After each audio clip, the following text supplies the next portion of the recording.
ভবে যাইতে হবে কবরে, হিসাব নিকাশ দিতে গো হবে হাসরে।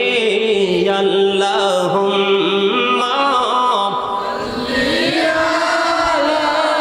মুহাম্মাদ ওয়া আলা আলি সাইয়্যিদিনা মুহাম্মাদ। করবা বাড়ি করবা ঘর করবা কি, যখনি চলিয়ারে যাবে প্রাণ পাখি।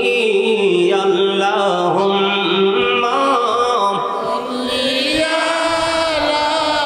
মুহাম্মাদ ওয়া আলা আলি সাইয়্যিদিনা মুহাম্মাদ। আলহামদুলিল্লাহ বলেন। একটু মনে করাই দিলাম আবার যে যাইতে হবে, ঠিক আছে না দাদা, কি বলেন? ঠিক আছে না? আবার একটু মনে করাই দিলাম, কথা বুঝেন না? বুঝবেন দুইটা চোখ খাটার পরে। হযরত আলী রাদিয়াল্লাহু তাআলা আনহু বলেছে, পৃথিবীর মানুষ এখন ঘুমিয়ে আছে, যখন কবরে যাবে তখন তার ঘুম ভাঙবে, কিন্তু যেই দিন ঘুম ভাঙবে সেদিন ঘুম ভাঙলে কোনো লাভ হবে না। জাগ্রত হতে হলে এখনই তোমাকে জাগ্রত হতে হবে, ঠিক কিনা বলেন? আমার নবীর হাদিস এটা, আবার ওটাও কিন্তু আমার নবীর হাদিস। বন্ধু, নামাজ পড়লে গাছের পাতার মতো বিরামহীন ভাবে গুনাহ ঝরে পবিত্র হয়ে যায়, কিন্তু কেমন অভিশপ্ত পোশাক পরেছো ও মুসলমান, কেন বুঝো না? এই পোশাক জন্ম দিয়েছে, এই পোশাক আবিষ্কার করেছে মুসলমানের এগেনিস্ট পার্টি বেঈমানেরা। কারা? কথা কন, কারা? বেঈমানেরা। আমার কথা কি বুঝেন না আপনারা? একটু পরে ওয়াজ শেষ করে দিতেছি, একটু ঠান্ডা হন, একটু পরে শেষ করে দিতেছি, বিরক্ত হয়েন না। কি কারা আবিষ্কার করেছে? আমরা যে ব্রাশ করি, টুথব্রাশ করি না, আমরা মুসলমানের জন্য কিন্তু ব্রাশের অনুমতি না, আমরা মুসলমানের জন্য অনুমতি হলো মেসওয়াক। কে রে মেসওয়াককে হত্যা করলো? কৌশলে ব্রাশ আবিষ্কার করে মেসওয়াকের মতো একটা বড় সুন্নাতকে কবরে পাঠিয়ে দিয়েছি। বাংলার আনাচে কানাচে ঘরে ঘরে আঙ্গিনায় ছোট্ট বোরকা নিয়ে মাদ্রাসাতে কোরআন তেলাওয়াত হতো। কৌশল করে কিন্ডারগার্টেন বাংলাদেশ ইংলিশ মিডিয়াম ঢুকাইয়া এত পবিত্র আকাশ বাতাস মুখরিত হতো ছোট বাচ্চাদের কোরআন তেলাওয়াতে। এত সুন্দর প্রতিষ্ঠানকে জীবিত মেরে ফেলেছি। কথা বলেন না কেন? বন্ধুরে আমার, বেঈমান কাফেরেরা কৌশল করে এই অভিশপ্ত পোশাক বন্ধু আমাদেরকে দিয়ে আমাদের পবিত্রতাকে হরণ করে নিয়ে যাচ্ছে। আল্লাহ কোরআনে বলেছে, ইন্নাল কাফিরিনা কানু লাকুম আদুব্বাম মুবিনা। আল্লাহ বলেছেন, দ্য হেরিটেক্স আর the eternal enemy of the believers. ইমানদারদের প্রকাশ্য শত্রু হলো বেঈমান কাফেরেরা। জোরে জোরে নাউজুবিল্লাহ। এটা কি আমার কথা না, আল্লাহর ওয়াজ, আল্লাহর কোরআন। আর একটা শত্রু আছে মানুষের, সেই শত্রু কখনোই মানুষ ভালো কাজ করুক এটা সে চায় না। এই শত্রুটা কি চিনবেন? Satan is the eternal enemy of the believers. Inna shaytana lakum aduwwun fattakhizuhu aduwwa. শয়তান হলো ইমানদারদের প্রকাশ্য শত্রু, তাকে শত্রু হিসাবে গণ্য করতে হবে। কিন্তু বন্ধু, সবচেয়ে বড় মজার খবর, আজকে এই বিশ্বনাথ ফুলতলি, এই ফুলতলা গ্রামের মানুষ কিন্তু সবাই মাহফিলে আসে নাই, অনেকেই কিন্তু ঘরে বসে আছে। তার কারণ হলো, এক পক্ষ শয়তানের কাছে মুরিদ হয়ে গেছে, আর এক পক্ষ কন্টিনিউ শয়তানের সাথে যুদ্ধ চালিয়ে যাচ্ছে। আজকে যারা জান্নাতের বাগানে এসেছেন, কেউ ওপারে, কেউ ঘরে, কেউ বাগানে, আজকে যারা জান্নাতের বাগানে আলোচনা শুনতেছেন, তাদের কাছে শয়তান হেরে গেছে। আল্লাহ বলেছেন, ইন্না কাইদা শাইতানি কানা দাঈফা। আল্লাহ বলেছেন, শয়তান ডিসিপশন ইজ ভেরি উইক। শয়তানের ধোঁকা মুমিনের জন্য একেবারে দুর্বল। শয়তান হাজার চেষ্টা করে আল্লাহর বান্দাকে গায়েল করতে পারে না। জোরে জোরে সুবহানাল্লাহ। বন্ধুরে আমার, আপনি একটাবার চিন্তা করলেন না, আপনার বাড়িতে মা আছে, বোন আছে, চাচি আছে, জেঠি আছে, আপনি একটাবার আপনি চিন্তা করলেন না ও বন্ধু, আপনি যে জিন্স প্যান্ট পরলেন, শর্ট প্যান্ট পরলেন, নাভির 4 আঙ্গুল নিচে থাকে সেই জায়গা, ঠিক কিনা বলেন? প্যান্টটা কম পক্ষে নাভির 3 থেকে 4 আঙ্গুল নিচে থাকে। আপনার কি একটা বার ভাবতে ইচ্ছে করে না, এই যে আমি পোশাক পরলাম, লজ্জাস্থানটা দেখতে পাই, যিনি আপনার লজ্জাস্থান দেখছে তারও কিন্তু ক্ষতি হচ্ছে। বলো হুজুর, ক্ষতিটা কেমন? জিনাল আইনুন নাজরু, চোখের জিনা হলো দেখা, চোখের অপরাধ হলো বন্ধু দেখা। একটা মানুষ যখন নোংরা দিকে নজর যাবে, নোংরামি তার কলবে এসে বাসা বাঁধবে, আর এই নফসের কাজ, নফসের কুকর্ম সে সেখান থেকে শুরু করবে, ঠিক কিনা বলেন? এই জন্য বন্ধু, আল্লাহর হাবিব আমাদেরকে সাবধান করেছেন, আল্লাহর হাবিব আমাদেরকে সাবধান করেছেন। এই যে জিন্স প্যান্ট অথবা লুঙ্গি, আপনি কোনো কিছুই কিন্তু টাকনুর নিচে এবং নাভির নিচে পড়তে পারবেন না, দুটাই কিন্তু নাভি এবং টাকনুর উপরে রাখতে হবে। কি এমন অভিশপ্ত পোশাক! ব্যক্তি বারবার এসে নামাজের নিয়ত বাঁধছে, আমার নবী বারবার তাকে বলছে, তুমি কি করো? ওযু করে এসো। কেন গো, কেন? কোথায় সমস্যা? আমার নবী জানিয়ে দিয়েছেন, সে যে পোশাক পরেছে, এই পোশাক পরে কিয়ামত পর্যন্ত যদি সে নামাজ পড়ে, আল্লাহর দরবারে নামাজ কবুল হবে না। কারণ নামাজের জন্য পোশাকের একটা শর্ত আছে, সেটা হলো পোশাকের নির্দিষ্ট সীমারেখা আছে। বন্ধুরে আমার, আপনাকে নাভির উপরে পোশাক রাখতে হবে, টাকনুর উপরে পোশাক রাখতে হবে, তাহলে আপনি নামাজ পড়লে নামাজ কবুল হবে। আমরা মুসলমান ম্যাক্সিমাম এখন গায়ের জোরে কথা বলি, গায়ের জোরে কাজ করি, ঠিক কিনা বলেন? করি কি করি না? আমাদের মাঝে অনেকে আছে না, একবারে টকটকে লাল পাঞ্জাবি পরে আছে না, টকটকে লাল শার্ট গেঞ্জি পরে আছে না নাই? বন্ধুরে আমার, হাদিস শরীফের মধ্যে এসেছে, আমার দিকে তাকান, হাদিস শরীফের মধ্যে এসেছে, আল্লাহর হাবিব বলেছেন, এক ব্যক্তি লাল জামা পরে রাসূলের পাশে দিয়ে হেঁটে যাচ্ছিলেন, যাওয়ার সময় আমার নবীকে একবার সালাম দিলেন, আমার নবী সালামের জবাব দেয় না। দ্বিতীয়বার আবার রাসূলকে সালাম দিলেন, আমার নবী দ্বিতীয়বারও সালামের জবাব দেয় না। কেন গো তার সালামের জবাব দেয় না? নবী, সালাম দেওয়া সুন্নাত, সালামের উত্তর দেওয়া ওয়াজিব, এত গুরুত্বপূর্ণ আমল নবীকে আমাদেরকে শিখিয়েছেন, কিন্তু নবী কেন করছে না? তার কারণ হলো, ইমানদার পুরুষের জন্য রেশমি কাপড়, লাল কাপড়, স্বর্ণ পরা টোটালি নিষেধ, এটা পরা যাবে না বন্ধু। এই জন্য সেই ব্যক্তি লাল পোশাক পরে সালাম দিয়েছেন, নবী সালামের জবাব দেয় না। টাকনুর নিচে, নাভির নিচে পোশাক পরা যাবে না, একবারে টকটকে লাল জামা পরা যাবে না। শ্বশুর বাড়ি থেকে আংটি দিলে অনেকেই কিন্তু আংটি লাগায়, এই আংটিও বন্ধ, পরা যাবে না। স্বর্ণ কোনোভাবেই পুরুষ পড়তে পারবে না, টোটাল হারাম করেছেন। আমার কি কথা বুঝতে পারতেছেন? আরো জোরে বলেন। তাহলে কি করা যাবে না? এই পোশাকগুলো পরা যাবে না। নারীর যেমন পর্দা আছে, পুরুষেরও তেমন পর্দা আছে। আপনি আমি যখন এই পর্দা মেনে, ইসলামের আইন মেনে যখন আমল করব, তখন অল্প আমল নিয়ে আমরা আল্লাহর দিদার পেতে পারবো। কথা বলেন, ঠিক না ঠিক? সুবহানাল্লাহ বলেন না, আরো জোরে, আর একটু মহাব্বতে। কথা বলার ক্ষেত্রে নম্রতার সাথে, ভদ্রতার সাথে কথা বলতে হবে। নারী এবং পুরুষ উভয়ের পোশাকের শালীনতা থাকতে হবে। এমনি করে করে করে করে আমাদের একটা একটা করে সব কিছু ইসলামী যে আইন, ইসলামী যে বিধান, সেই বিধান মোতাবেক করতে হবে, ঠিক কিনা বলেন? আরো জোরে। এই পর্দার দরকার আছে না নাই? নারীর পর্দা, পুরুষের পর্দায় ওয়াজ কে করেছেন? আমার আল্লাহ। আমি কিন্তু যা বলেছি কোরআন থেকে বলেছি, কথা বুঝতে পারছেন তো? পর্দা করবেন তো?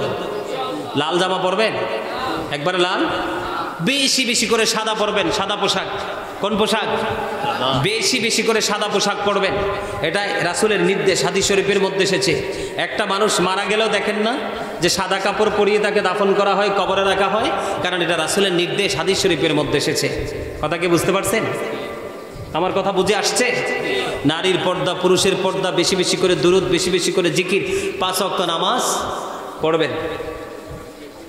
কি মাহফিল শেষ করে দিব? হ্যাঁ না, আর একটু শুনবেন? আর একটু শুনবেন? শোনার পক্ষে কে কে আছেন? ইয়া রাসূলুল্লাহ, ইয়া হাবিবাল্লাহ, গোসল করাইয়া, কাফন পরাইয়া, যখনই রাখিবে কবর শোয়াইয়া, লইও গোকুলে গোলাম বলিয়া, ইয়া রাসূলুল্লাহ, ইয়া হাবিবাল্লাহ, ইয়া রাসূলুল্লাহ, ইয়া হাবিবাল্লাহ, আসসালাতু ওয়াসসালামু আলাইকা ইয়া রাসূলাল্লাহ। জোরে জোরে বলেন আলহামদুলিল্লাহ, আরো জোরে বলেন আলহামদুলিল্লাহ।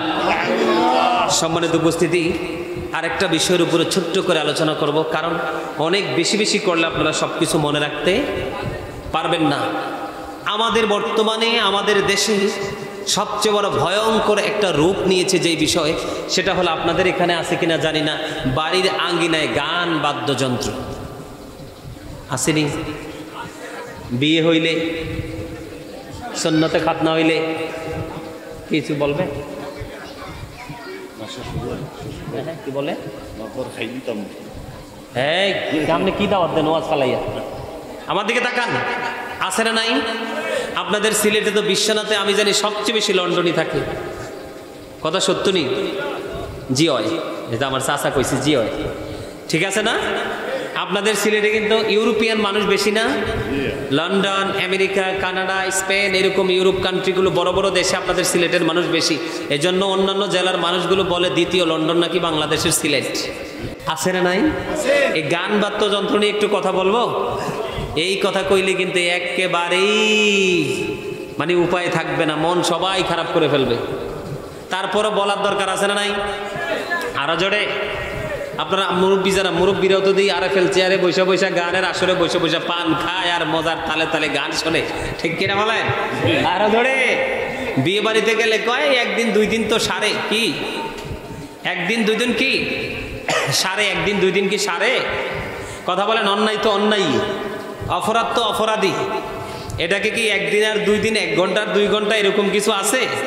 এরকম কিছু নাই, ঠিক কিনা বলেন? শুনবেন নি কথাটা? শুনবেন?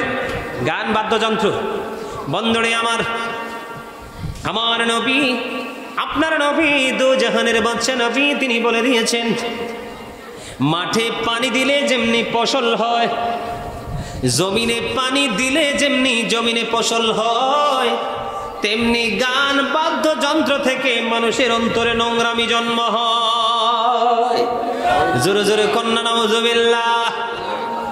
মাঠে পানি দিলে যেমনি ফসল জন্ম হয়, কি হয়? মাঠে পানি দিলে যেমনি ফসল জন্ম হয়, তেমনি গান বাদ্যযন্ত্র থেকে মানুষের কলবে নোংরামি পয়দা হয়। জোরে জোরে কন্যা নাউজুবিল্লাহ।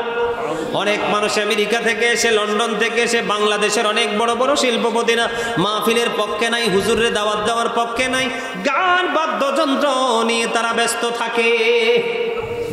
আরো জোরে বলেন না নাউজুবিল্লাহ। গানের আসরে যাওয়া পাপী লোকের কাজ।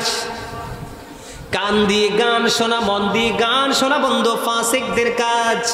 আর গান শোনার পর অনেকে বলে গানটা খুব মজা হয়েছে, ফ্যান্টাস্টিক, কয় কি কয় না? আল্লাহর হাবিবের কিন্তু বাংলা কথা আমি বলছি, এটা কিন্তু হাদিস শরীফ। গানের আসরে যাওয়া কার কাজ? পাপী লোকের কাজ। কার কাজ? পাপী লোকের কাজ। আর কান দিয়ে মন দিয়ে গান শোনা ফাসিকদের কাজ। আর গান থেকে মজা নেওয়া কুফুরির অন্তর্ভুক্ত। জোরে জোরে কন্যা নাউজুবিল্লাহ। আর জোরে বলেন না নাউজুবিল্লাহ। বন্ধুরে আমার, আপনি যদি গান বাদ্যযন্ত্র করেন, গান বাদ্যযন্ত্রের পক্ষে থাকেন, আপনি আল্লাহ মানলে, রাসূল মানলে, নামাজ পড়লে, রোজা করলে আপনার আমল আল্লাহর দরবারে কবুল হবে না। আর জোরে কন্যা নাউজুবিল্লাহ। কথা বুঝেন নাই? আল্লাহর হাবিব বলেছেন কিয়ামতের পূর্বক্ষণে একদল মানুষের চেহারা বিকৃত হয়ে যাবে, মাটির মধ্যে তাদেরকে গ্রথিতকরণ করা হবে। কি করা হবে? মাটির মধ্যে তাদেরকে গ্রথিতকরণ করা হবে। ইয়া রাসূলুল্লাহ, ইয়া হাবিবাল্লাহ, নবী গো, তারা কি তাওহীদ মানবে না? রাসূল বলেছেন তারা কি রিসালাত মানবে না?